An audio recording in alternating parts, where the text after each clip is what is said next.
Ladies and gentlemen, welcome to the next episode of All the Angles, the Business of Padel podcast, powered by the Hexagon Cup. I'm joined once again by my guest anchor, Enrique Buenaventura, founder of the Hexagon Cup. And in this episode, I'm delighted to have two of the main architects behind the Playtomic Global Padel Report 2024 on this call to discuss the findings. The report was released about a week or two ago to the public and obviously is being digested and reviewed rigorously by everyone in the industry, since it pretty much is a key reference point. Some call it the Bible of the industry. But as I mentioned, the opportunity to speak to the lead from Playtomic side, Pablo Carro, and then Elena Martin, who is the other key architect and lead from Strategy which is part of the wider PwC network. So the two of them were on a panel at the Padel World Summit a few months ago to tease some of the findings from the report, but this is the first time we have the opportunity to really dive into the detail, the numbers that were released a week or two ago. Thank you for joining us for this episode. So let's start with a little bit of the background of the report. So this is not the first year. It's been going for a couple of years now. And is an annual day in the diary that everyone looks forward to really understand the state of the nation, the state of the sport, how things are evolving, how the growth is panning out, how the markets are developing. But I guess the first question I wanted to ask was the background, how the report came around. Why did you both come together and decide that this was a good thing to put together? How did it start, really? So Pablo can tell you more about this, but he had the initial idea and he thought that there was no single point where you could find data on the industry, similar to what you have with soccer, with FIFA, or with tennis. There was nowhere to go when you wanted to check data on the industry.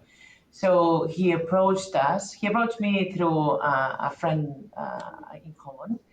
And from our side, the story is quite funny because after COVID, it's been difficult to hire for professional services, I would say, as general. And because they think that we're boring and we wear suits and they want to be in a startup, And so we thought that going into this venture would help us position us as a cool segment and that you can do cool things in consulting too. So that was the beginning of all of this. And from your side, Pablo? Yeah, I think 2 years ago we realized there was an excellent opportunity for highlighting the significance of, let's say, data-driven culture in the industry. I mean, Padel was growing, but nobody had real data about what's going there. At the end of the day, we are a tech company. Let's say we gather a lot of data, but we are not a consultancy firm for running a proper research. And as Elena said, I called Elena at that time, and I see we need to put together a professional team, and we need to build something serious, right? Every single industry that is becoming, let's say, professionalized, they need this kind of research because it gives reputation, sector knowledge for making decisions. I mean, at the end of the day, every single stakeholder on a daily basis, they make decisions and they need something to back their decisions with real data. And that's the story. And we publish it every year and we update numbers and we try to headline what's most relevant.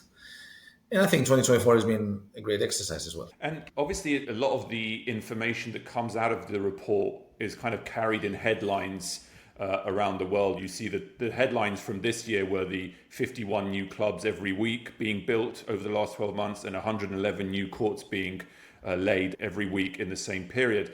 Those are kind of the types of numbers that get thrown around in the media. But do you guys get formal or informal feedback from other stakeholders in the industry saying, we needed your numbers, we used your numbers, it helped us close this deal, it helped us secure this partnership, it helped us secure funding? Do you kind of get that sense that it's really making a difference behind the curtain as much as in front? Elena, it's a good question, by the way. I didn't get a lot after the report. I did get a lot of messages like the month or the 6 weeks prior to releasing the report.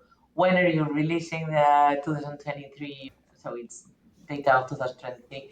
When are you releasing the new report? We're looking forward to that. I'm thinking about, we need to budget next year. We're waiting for the report to come in order to make it more accurate. So I did receive a lot of messages before and asking me, please let me know whenever it's out. And I said, man, you're going to know when it's out.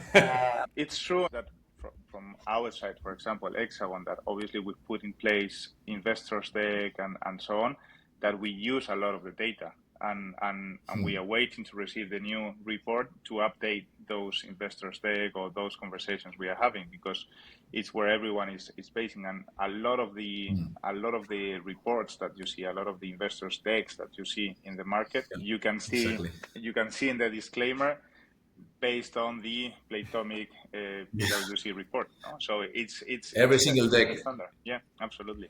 Every single deck that we even receive in Playtomic contains part of our report. It's interesting because it has become the reference. Yeah. That graph where you have the different countries in terms of their maturity, I've seen that so many times. Which leads me to two sub-questions. One, do you get recommendations from people about what they want to see in the next report because it would really help them and their business? Absolutely. No, we feel the pressure, Alex. We feel the pressure.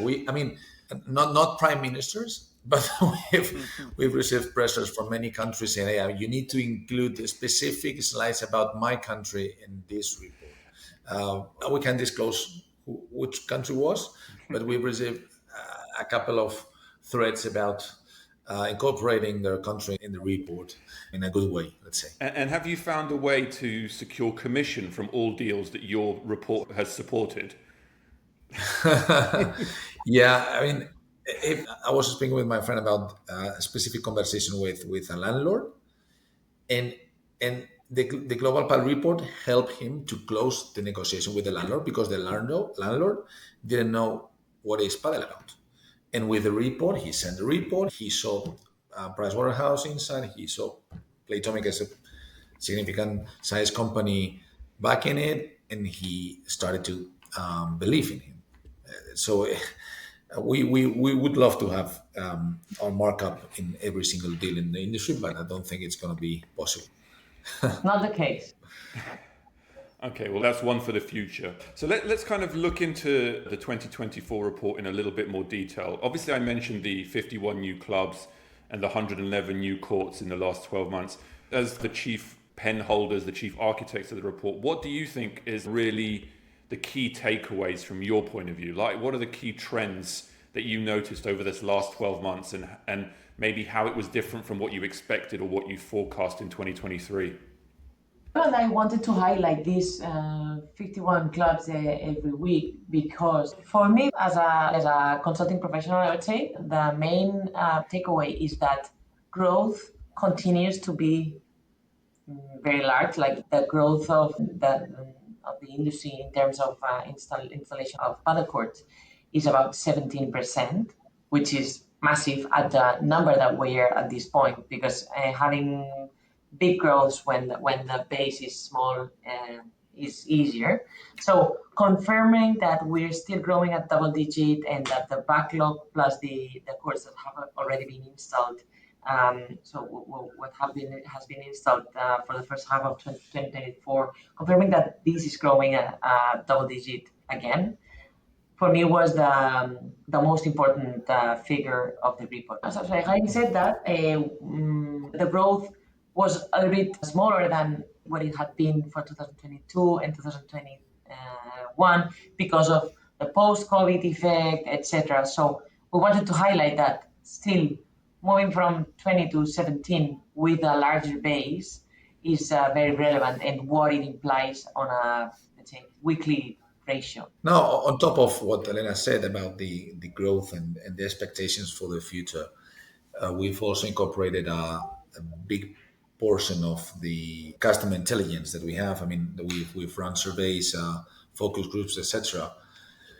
So we again confirm that apart from paddle becoming a worldwide sport, the behavior of the players and this multi-club component, and more importantly, the social aspect of the community is being highlighted. Why? Because I mean, the UK is a great example. I mean, we've seen an incredibly high ratio of open matches in the UK that we were not expecting. So that means that the sport, the essence of the sport, driving force of the sport, that social component that everyone talks about, is also confirmed in geographies. I mean, the UK is a great example, or the US or Germany. So, I mean, this kind of multi-club player playing with people that they don't know each other, and this open matches trend is a great highlight for us. So one thing I wanted to pick up on your point, Elena. So I think last year you forecast that the growth would not be as high as it was during the COVID periods, but the number that you ended up with, the 16 to 17%, is still lower than you forecast. Is there a reason why there's that delta between what you forecast last year, understanding that COVID was already fading out, and it's still just a touch lower than that when you actually see the numbers? The answer to that. The thing is, we were not aware, so we didn't know that we had the COVID effect there, right? It's something that we have acknowledged once we've continued to follow with manufacturers and talking to them and interviewing them and knowing about their backlog and how they're feeling the industry, etc. So they said there's installations that had been postponed, and we didn't notice. It's not that in the previous report I forecasted that there was a COVID effect and that it would slow down. We didn't anticipate that. We just noticed after it happened. That's the first answer. And the second is that the two big markets that have not met the expectations are mostly Spain, which is already very saturated, so it's not important. And also Italy didn't meet the expectation, but it's growing fast anyway. So we don't see any signs of that the industry is not healthy there. What I'm saying is that the ones that are the largest are the ones that have had the highest impact, which is nothing surprising. Sure. But none of them is for me sending any signs of worriness because Spain is saturated. In Spain, we were expecting more of a renewal rate, and we're not seeing that renewal rate or not as fast. And Italy was a little bit slower, but as I said, it's still growing, it's consolidating as leaving Sweden apart as the second country in terms of development. All the statistics and the numbers also that Playtomic has are confirming that it's a very healthy industry there. So it's something that we didn't anticipate, and the countries that have not met the expectation are not any worrying geographies. And do you think that the 16% growth rate that we saw in the last 12 months, do you think that's a normalized growth rate? That's what we could probably expect going forward? Or do you think actually that growth rate is going to fluctuate itself? This is very difficult to answer because there's so many countries that are in a very incipient stage, such as, for example, the UK, the US. Even if you see that the curve is tipping up, both the UK and the US have a lot of potential, not to mention Germany, where there's some, I'd say, license administrative burden that is it's not allowing it to grow as fast as we expected. But if any of these countries just start growing at the rate that we expect, then this figure is going to shift because these are the big countries that have a lot of weight. For example, Belgium or the Netherlands are 200 courts up, 200 courts down, doesn't move the needle. But if we see the US, for example, really explode, let's say Pal made it to college sport, I don't know, then we could see these figures really to change. And because it's not a stable market yet, because it's very incipient, it's very difficult to forecast now. Now, we always do forecast based on a, let's say, best effort or best guess scenario, but with such an immature market, it's very difficult to say. And just you touched on the US. Actually, the college angle is something that I don't think gets covered in the global paddle discussion, but I think it's incredibly important. I know this because my brother was a college tennis player, and it made a huge impact. And once you see that world and you see how important it is to American parents as to how much energy and investment they put into their children and which sport they choose to invest in that country. But you also see how important it is to international players in terms of those who are looking to balance their academic development with their sport development. It is a game changer. And I'm going to hopefully do an episode on all the angles to explore that evolution in a lot more detail. But I 100% agree with you that switch could be seismic for not just the US market, but for the global numbers. That would be a game changer, especially in the US, Alex, for sure. But we need time for that. We are right now, what is happening in the US is that we are building In the report in the US, what I found really interesting is you mentioned that the US has a lot of buzz, but the courts haven't quite reached that same level or that same velocity. But interestingly, right at the front of the report, you notice that 45% of the report reading was done in the US for last year. It's fascinating that you've got this incredibly frothy interest and curiosity and, shall we call it, case building for the sport. And it almost feels, and I think this is your conclusion about the US, correct me if I'm wrong, is that we're almost, if not already, we're at the tipping point where that interest and curiosity and planning is now starting to deliver in terms of courts and clubs. Definitely, Alex. You're totally right.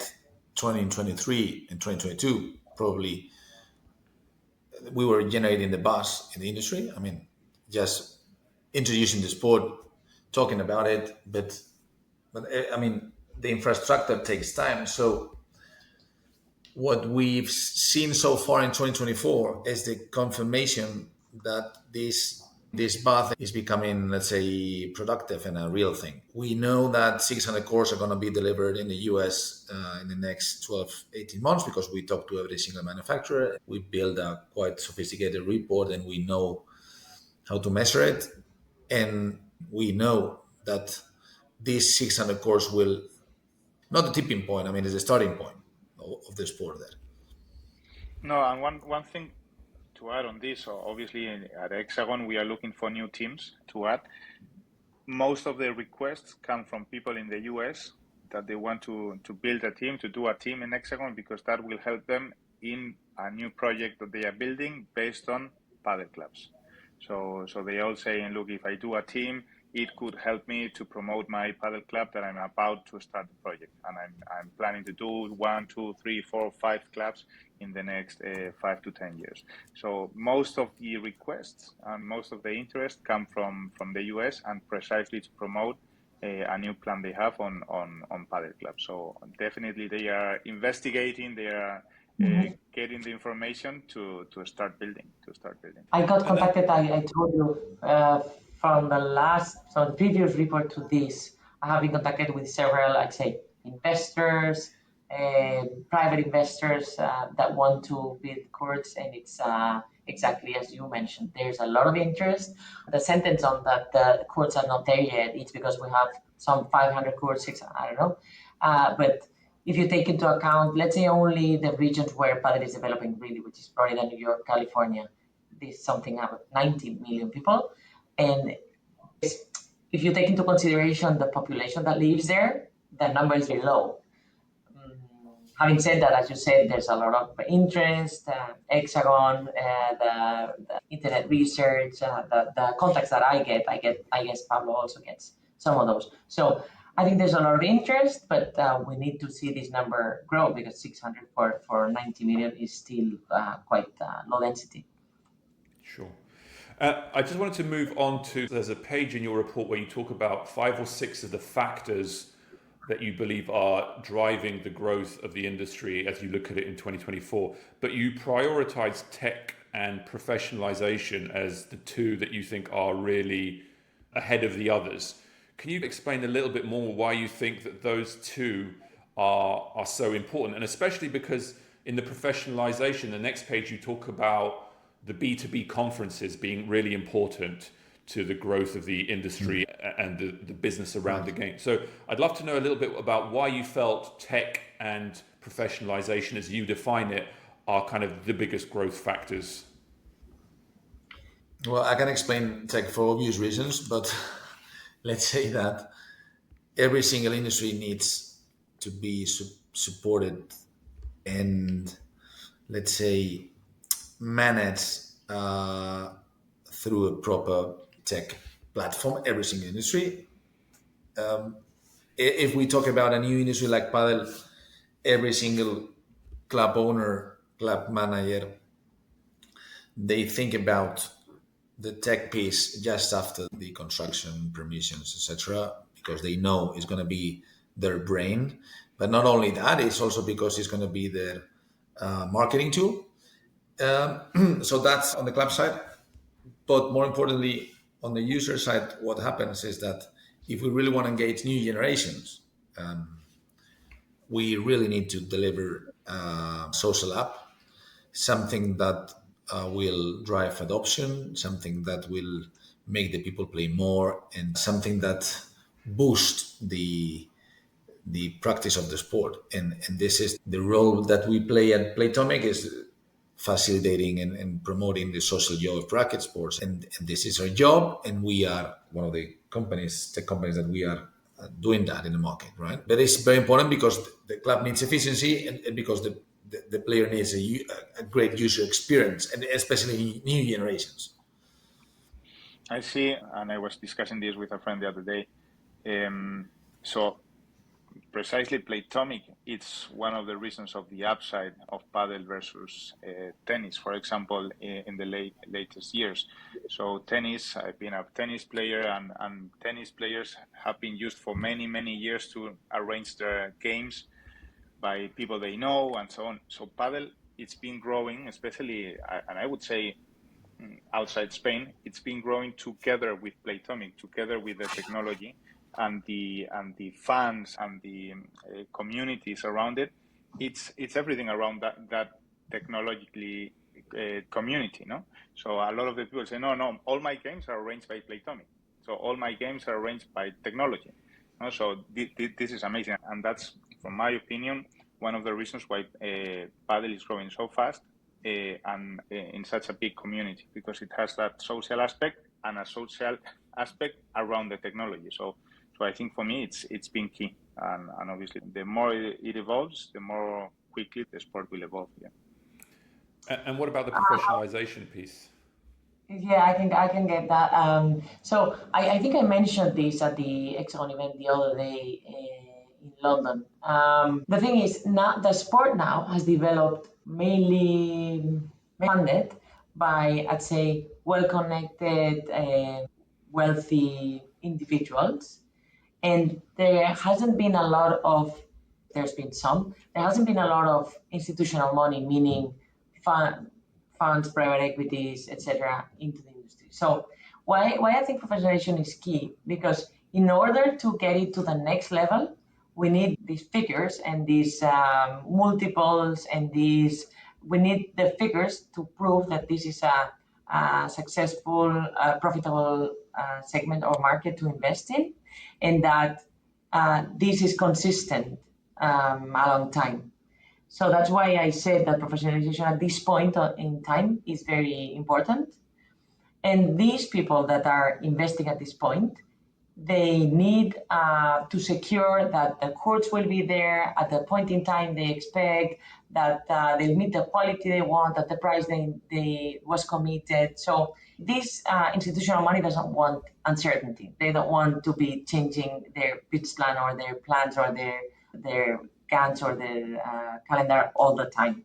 So that's why I said so. And regarding technology, and adding to what Pablo and Enrique said, I'm recommending all the investors that get in touch with me to ask me what are the figures there, how much may a court cost. Now we had 3-4 pages on the economics of building a court in the report for the first time, because I get asked those questions a lot, very often.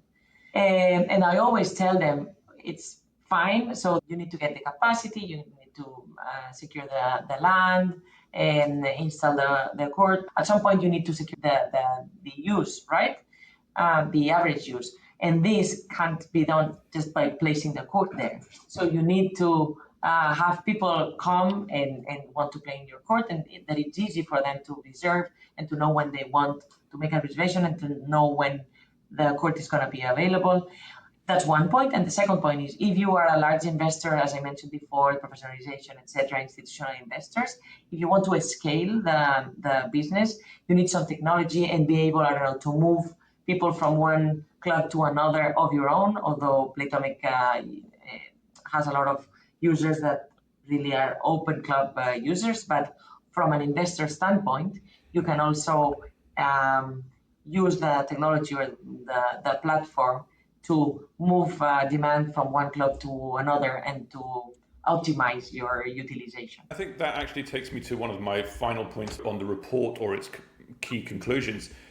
Maybe I'm crazy to be surprised, and please tell me otherwise, but the idea that effectively 71% of players play at more than 4 clubs. You had 90% who play at more than one, and then you had 71% who play at more than 4. That for me is bananas. Like, I don't play at that many clubs. Is the reason for that because people play when they're on holiday?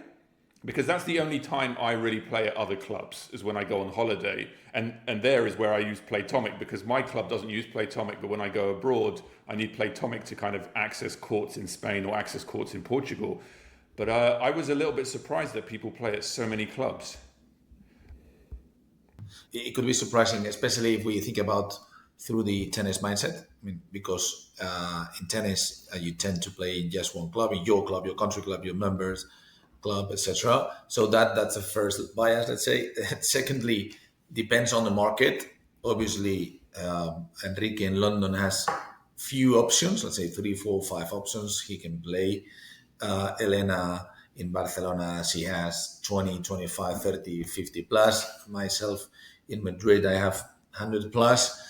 So depends on the supply, obviously. But whenever the market is developed, the crucial thing is that the nature of the sport, I mean, it has a multi-club component. Why?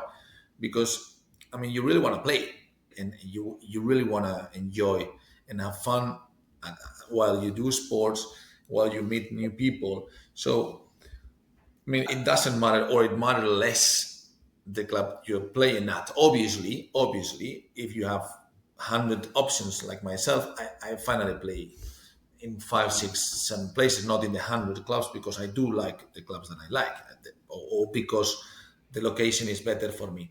But at the end of the day, the essence of the sport and the nature of the sport and the driving force of the sport is not the facility itself. You need to enjoy the offline experience, let's say, absolutely. But it goes beyond that, right? I mean, it goes beyond my club. So this is the reason why the report was showing that, the people is playing in multi-clubs. I think for you it's so surprising because what, and Pablo and I have discussed this a couple of times.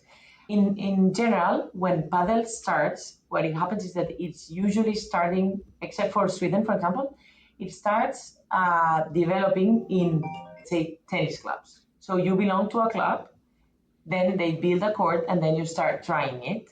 It's not that by random you go online and you try to find a court. I mean, it happens, but it's not the most common.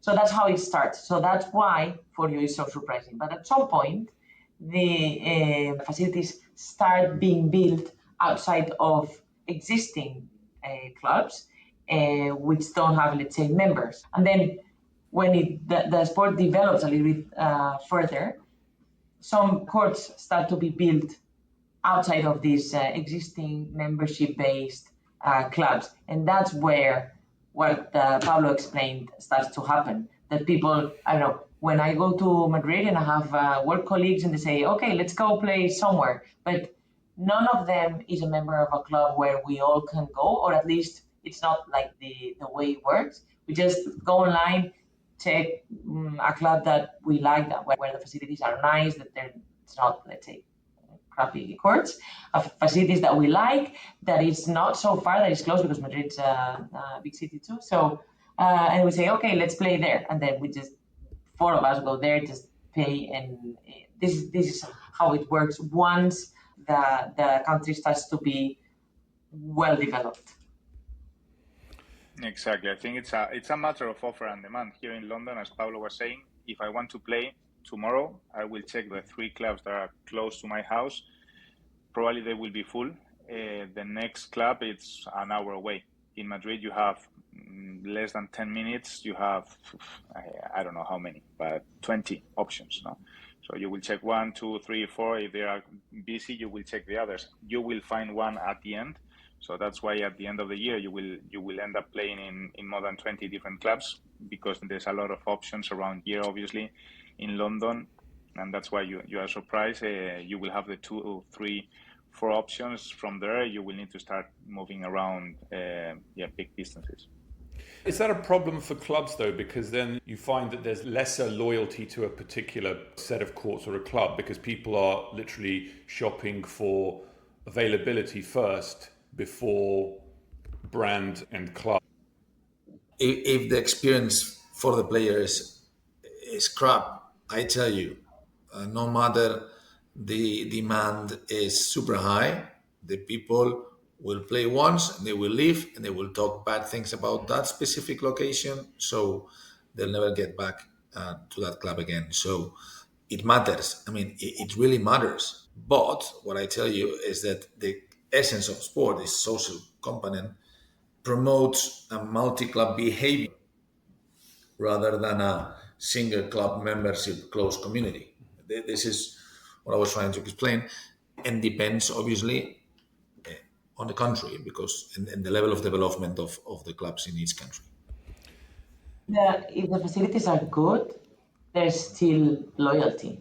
When I told you this example of my colleagues, so there's a place we like, we try to go there.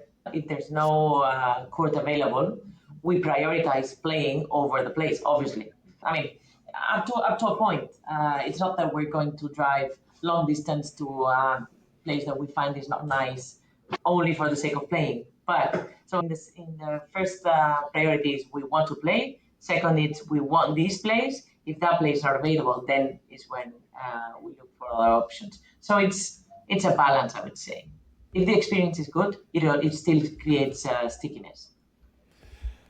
And you cover a bit about what are the main roadblocks to the growth of padel, and you specifically focus on the regulatory aspect and in markets, and you focus on Germany as a case study, and then real estate prices as another potential stumbling block.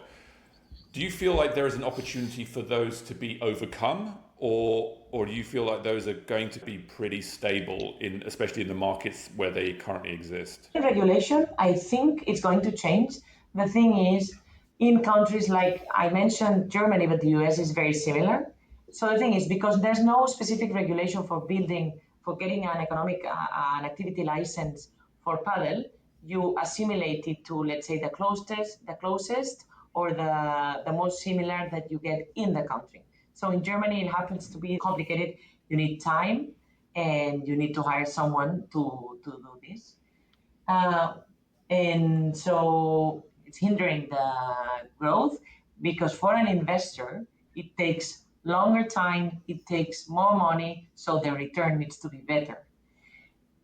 What I think will happen is that at some point there will be some specific regulation, so they will adapt it to the needs. It's like you start doing something, you get the closest there is existing, but the regulation, I think they will adapt. It's the same in the US. If you build a court, I mean, it depends on the states, but in general, if you build a court in an existing, let's say, tennis club, for example, it's easier. But otherwise, it may take you 1 year to get the license. And for that year, you'll be paying the rent, or you'll have to buy if it's the case instead. So it's not that the regulation is stopping it, it's just that it's making more difficult and it becomes more expensive. Mm-hmm. And this gets us to the second point. I think real estate prices is the issue, because the other one will evolve. And if you take it to the simplest, which we showed in the report, this is a real estate business. You rent a land, You put something there that could be a store, it could be a restaurant, and now it's a paddle court that you rent out for people to play. So if real estate prices are expensive, your fee for playing will be expensive too. And in the London gathering, they were saying that playing in London or in the UK is still very expensive. Yes, but the real estate there is very expensive too. So if someone wants to invest, they're going to rent a land, which will be expensive, then invest in it, placing a court, and they want to get a return. So this is something that is probably more difficult to solve, I would say. Yeah, absolutely. And besides that, the more the paddle is developed in a city, the easier it is to build a new club. Why? Because if you are the technical guy of a city hall, the first time you see paddle, it's like, what is this? What is this? Is this tennis? Is this squash? No, it's a different thing with fences. It's a cage with glasses. This is dangerous. What about the wind? What about the exits? What about? Everything is a mess. Everything is strange. Everything is unknown. The club number 10. This same technical guy that is giving the approval to the project. He knows perfectly what is he talking about. He'll probably play at the clubs he has already approved. You know what I mean? So it's a different story, but it takes time. As Elena said, in real estate and infrastructure, projects are always complicated. And paddle, if you think about it, it is a sophisticated thing from a construction perspective. It's not pickleball, right? Yeah. It involves complicated items, stuff, not only the basement, but also the glasses, as I said, the turf, the fences, the wind in combination with the rain. It's not easy. We are so familiar with it, but it is not. You can see it in London. In London, outdoors, okay, you're getting a lot of licenses, but indoors is very complicated.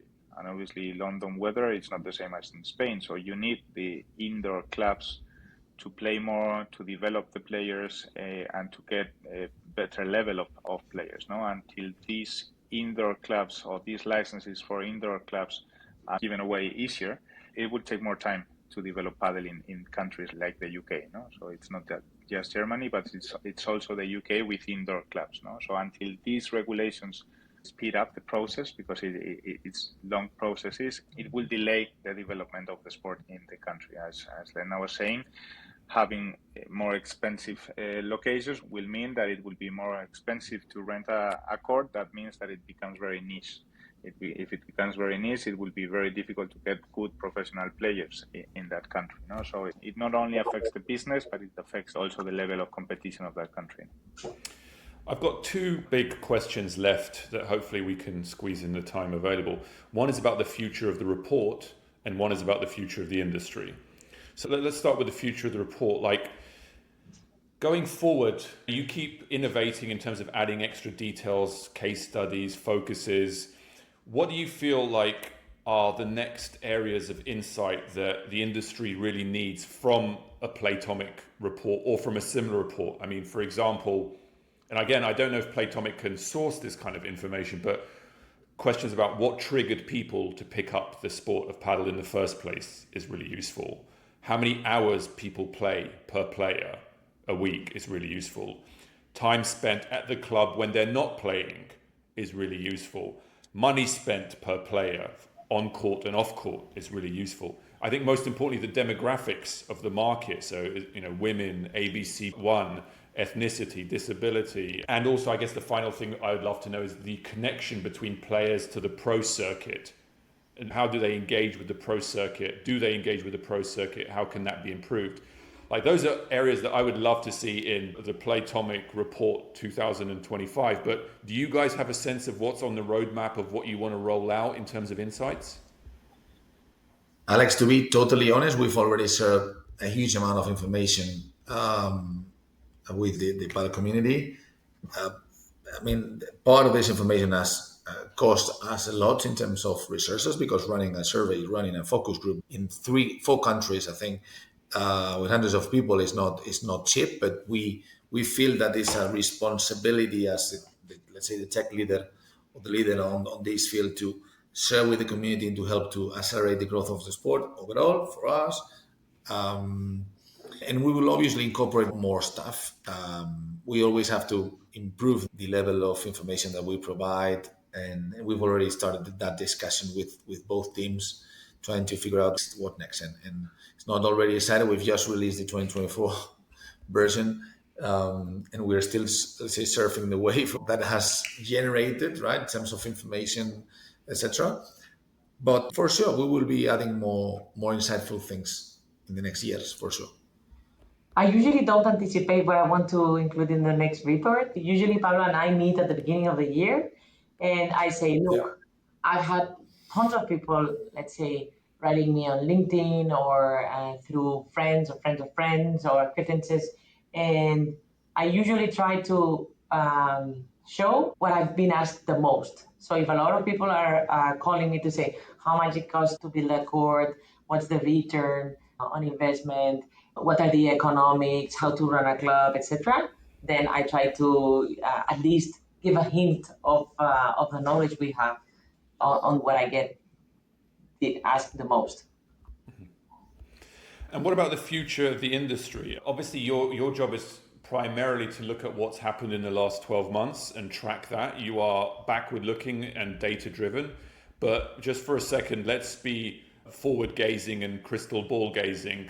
Like, where do you think the industry is going? Here are some things that are on my mind. For example, multi-racket sport venues increasing, especially in America, pickleball or squash or badminton. Is that the future, or are we still going to see paddle-specific centers being increasingly the focus? Are we going to see workspace or shared workspace integration, residential development integration, and also community-built and managed rollout? For example, in the UK and in the US, where you don't have a lot of community-driven, accessible courts, that is a key piece that I think is really missing to really help the sport grow, especially in a demographic that currently is being ignored. But yeah, that's just my thoughts. I'd love to know you guys. What do you think is really the future? What do you think is going to be in 2025 and in 2030? Enrique, your turn. I mean, you've been in the paddle industry since almost the beginning. I mean, this guy has been playing paddle since 95. Something. Yeah, something like that. Yeah, absolutely. Or even before that, I would say. So I think, obviously, the example is Spain. So you have Spain as the example, and what I'm seeing is that a lot of countries are following the same pattern. Some countries will have it more difficult because of the weather, because of the regulations, but some others will follow exactly the same pattern and quicker because now we have professional tours that obviously with the media helps to develop the sports quicker.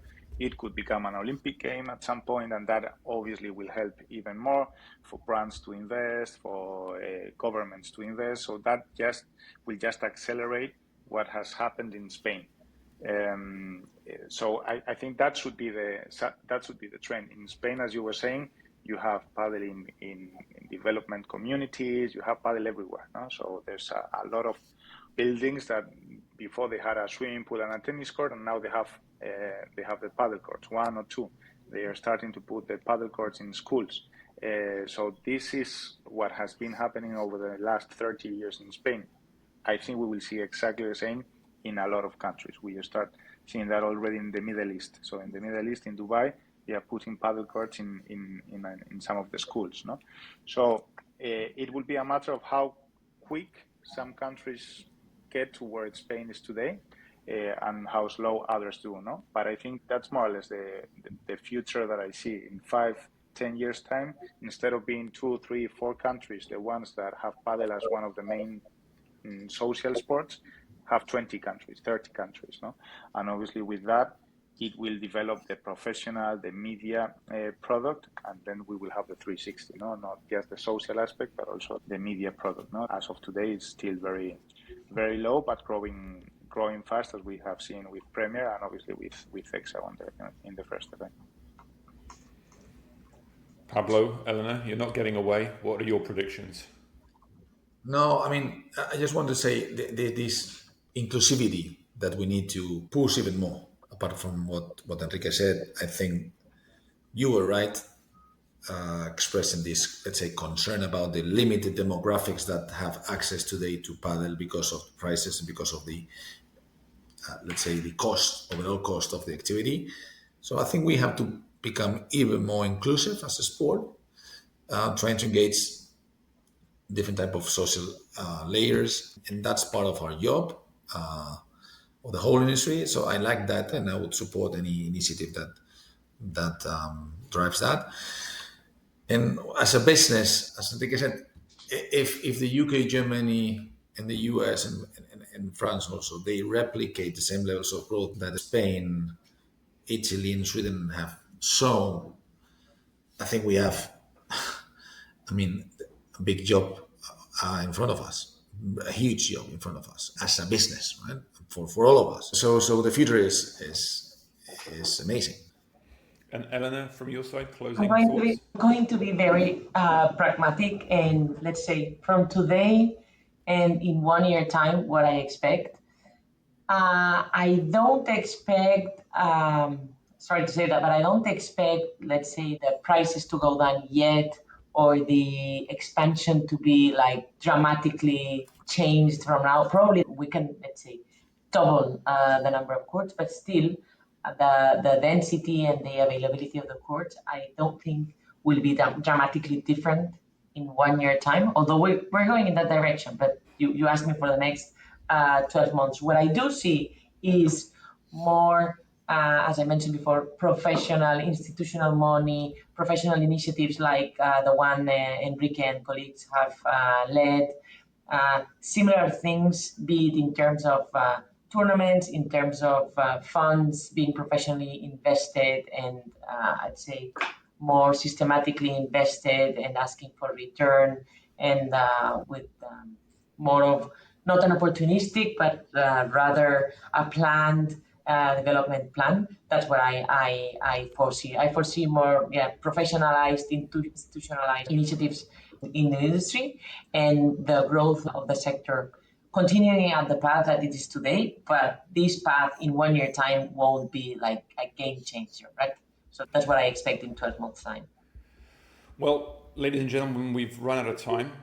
Thank you both, Pablo and Elena, for joining us for this exclusive conversation. It was incredibly useful. I obviously urge anyone who's interested in the paddle industry and its growth as a sector, as a business, to grab the Playtomic Global Padel Report 2024. As we've already discussed, it's used heavily in the industry and outside the industry to justify investments and strategies. It's definitely worth a look, a read. It covers a lot of aspects of the growth of the industry worldwide. But for now, thank you very much for joining me and Enrique on this conversation. Thank you for inviting us, We Alex. really appreciate you joining us. Thank you.